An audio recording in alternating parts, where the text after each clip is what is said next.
प्रयागराज महाकुंभ 2025 को भव्य, दिव्य और डिजिटल कुंभ कहा गया है। अब हम आ चुके हैं डिजिटल कुंभ में। भव्य तो हमने देखी इसकी भव्यता को संगम पर और पूरे 4000 हेक्टेयर पर फैले इलाके में। दिव्यता को हमने देखा सत्संग पंडालों में, जहां अध्यात्म की ज्ञान गंगा बह रही है।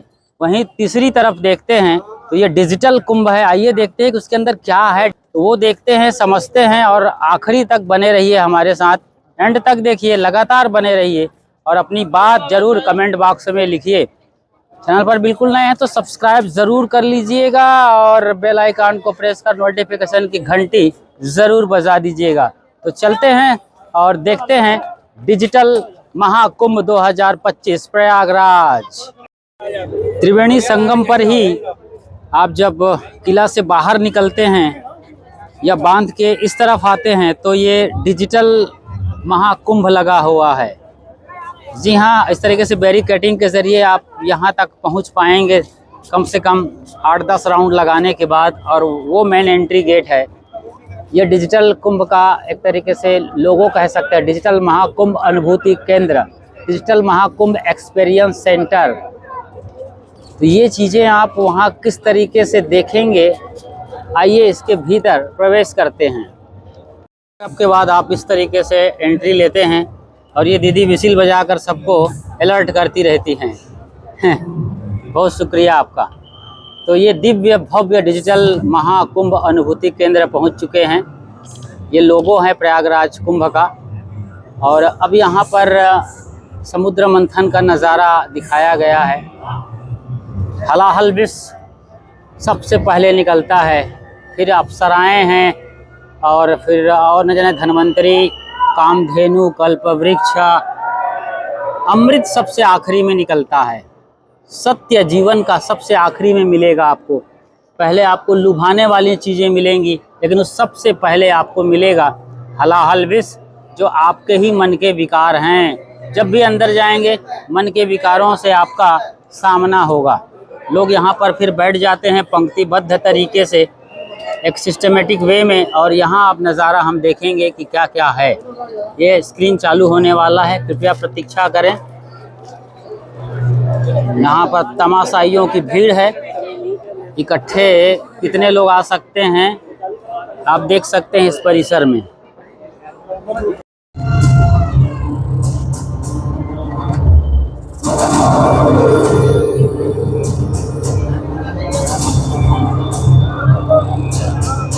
भारतीय पौराणिक कथाओं के मुताबिक देव और दैत्य की लड़ाई चल रही है। समुद्र मंथन का दृश्य आ रहा है।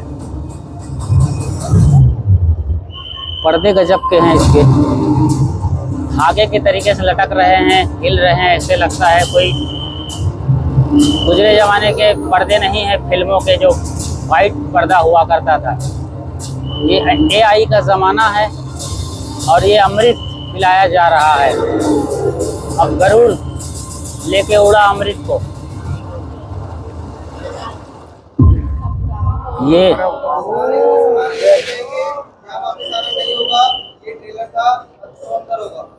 आराम से आइए, टाइम है, आराम से। ऋषि श्राप के प्रभाव से देवताओं का वैभव छिन गया। तीनों लोगों में हाहाकार मच गया। देवों की शक्ति क्षीण होते ही दानवों ने देवलोक पर आक्रमण कर दिया। घोर देव असुर संग्राम के पश्चात स्वर्गलोक दानवों के अधीन हो गया। अंत पराजित देवगण त्राहिमाम करते श्री हरि विष्णु की शरण में पहुंचे। प्रभु, तीनों लोगों पर संकट है, हमें इस श्राप से मुक्ति दिलाइए। देवराज, इस संकट का समाधान सागर मंथन है, परंतु मंथन तभी सफल होगा जब देवता और दानव मिलकर प्रयास करेंगे। ये कैसे संभव होगा नाथ? सृष्टि के कल्याण हेतु इन दो परस्पर शक्तियों को साथ आना ही होगा। हरि आज्ञा से मंथन आरंभ किया गया। मंदराचल पर्वत को मधाने और नाग वासुकी को नेति बनाकर दानव और देव समुद्र को मथने लगे। मंथन आरंभ होने के कुछ समय बाद ही हर ओर अंधकार छा गया। भीषण ताप से सब झुलसने लगा। हे ईश्वर, ये कैसी विपदा है? ये हलाहल विष था जिसकी भयंकर गंध और ज्वाला से सब नष्ट होने लगा। और तब जीवों की करुण पुकार सुन पशुपति महादेव प्रकट हुए। यदि इस विष को नियंत्रित नहीं किया गया तो प्रलय सुनिश्चित है, परंतु मैं इसके एक भी भूत को इस सृष्टि को छोड़ने नहीं दूंगा। महादेव ने विष को अपने कंठ में धारण कर लिया। इस कारण उनका कंठ नीला हो गया और वे नील कंठ कहलाए। महादेव की कृपा से हलाहल विष की ज्वाला शांत हुई और तीनों लोगों में संतुलन स्थापित हुआ। मंथन पुनः आरंभ हुआ और एक के बाद एक अमूल्य निधियां प्राप्त होने लगी। अंततः अमृत घट लिए धन्वंतरी प्रकट हुए। अधीर हो इंद्र ने धन्वंतरी से कुंभ छीन लिया, परंतु दानव ये कैसे होने दिए? देवों और दानवों में अमृत पाने के लिए छीना झपटी शुरू हो गई। इस कलह का अंत करने के लिए श्री हरि को मोहनी रूप में अवतरित होना पड़ा और उन्होंने बड़ी चतुराई से सारा अमृत देवताओं को पिला उन्हें अमर कर दिया। समर्थ हो देवों ने स्वर्ग पर धर्म का राज पुनः स्थापित किया। परंतु इस सारे प्रकरण में एक विशेष बात और हुई। छीना झपटी में अमृत की चार बूंदें स्वर्गलोक, पाताललोक और पृथ्वी पर आ गई। पृथ्वी पर ये बूंदें प्रयाग, हरिद्वार, उज्जैन और नासिक में गिरी। अमृत से पवित्र हुई धरा तीर्थ बन गई। यही कारण है कि इन स्थानों पर हर 12 वर्षों में कुंभ मेले का आयोजन होता है। समय की अनंत धारा में ये परंपरा अनादिकाल से चली आ रही है। महाकुंभ मेला 2025 में आपका स्वागत है। आइए इस अद्वितीय आध्यात्मिक अनुभव का भाग बने।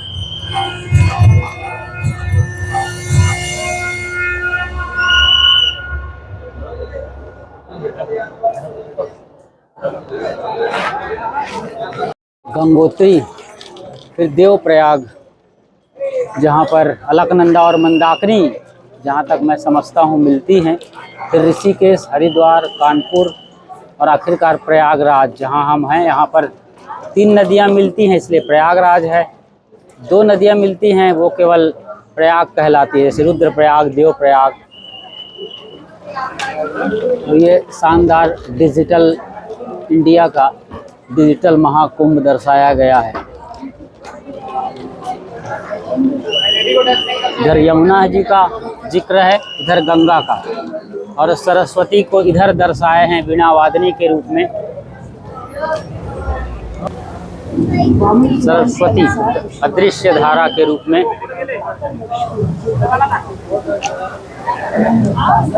अरे ग्रिल से आगे हो जाइए आप लोग, भाई ग्रिल को छोड़ दीजिए। ये यहाँ पर फाउंटेन का नज़ारा दिख रहा है बिल्कुल।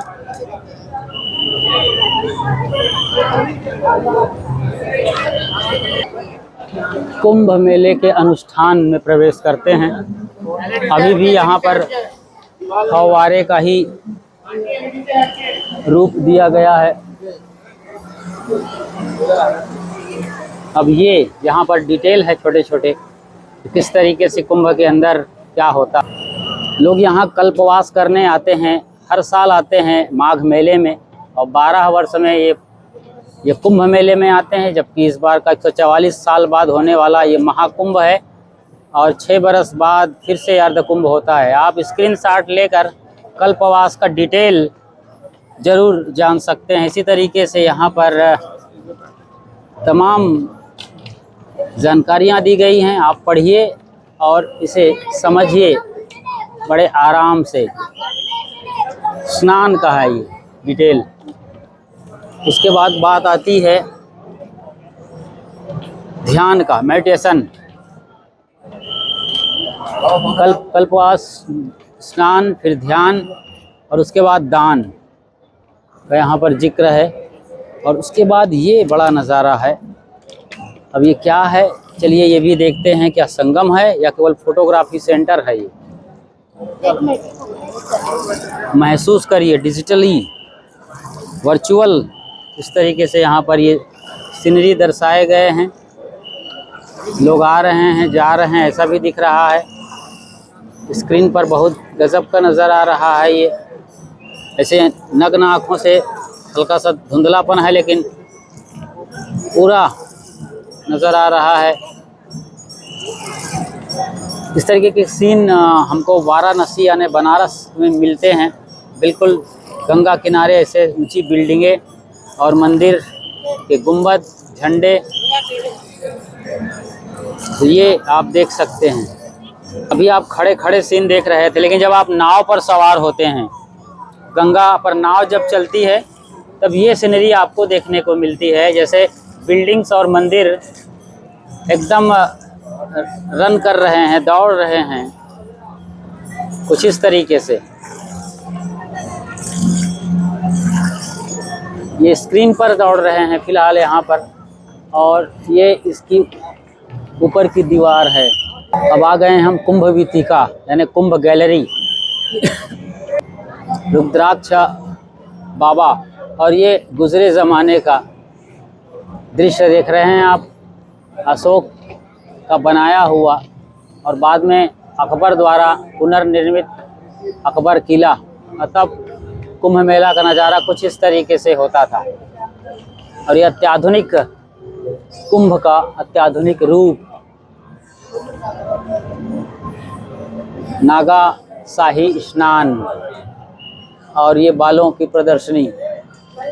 नागा सन्यासियों के बाल, उसके स्नान और भव्यता के रूप दर्शा दिए गए हैं। और यहाँ पर एक नागा सन्यासी का, क्योंकि ये आर्मी कैंप की तरीके से काम करते हैं, तो उसका भी एक अलग ही लेवल का रूप दिखाया गया है।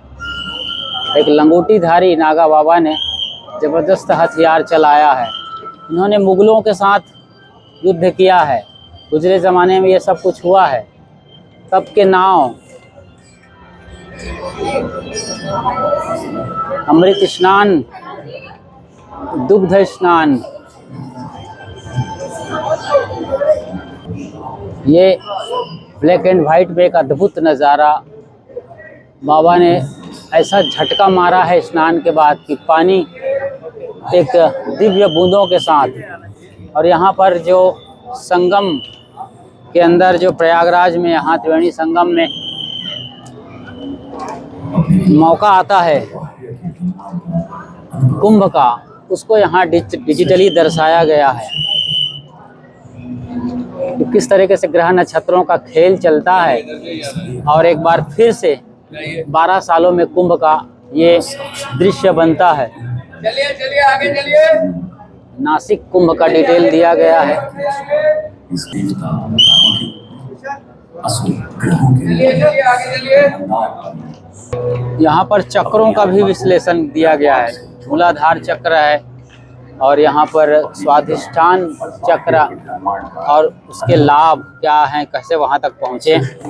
और एक यहाँ पर योगी को आज ये लाइटिंग के ज़रिए इनको दिखाया जाता है कि इस तरीके से कॉर्नर में चमकदार बिजली उस पर घूम रही है।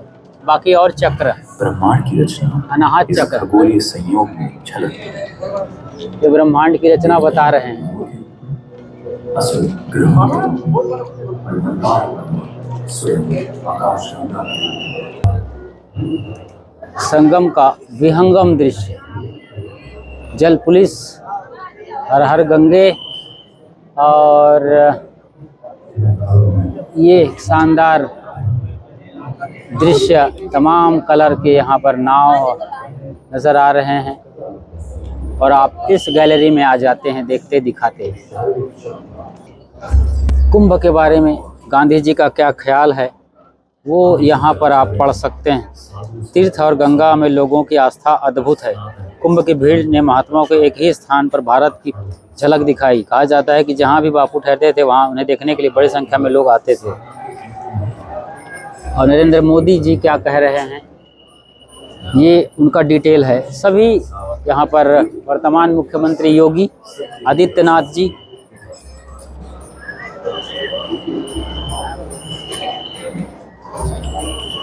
Mark Twain, author and humorist, लेखक और हास्यकार। यह हास्यजनक है उस विश्वास की शक्ति जो वृद्धों और दुर्बलों, युवाओं और निर्बलों की अनगिनत संख्या को बिना किसी संकोच या शिकायत के ऐसी और असाधारण यात्राओं पर निकलने के लिए प्रेरित करती है।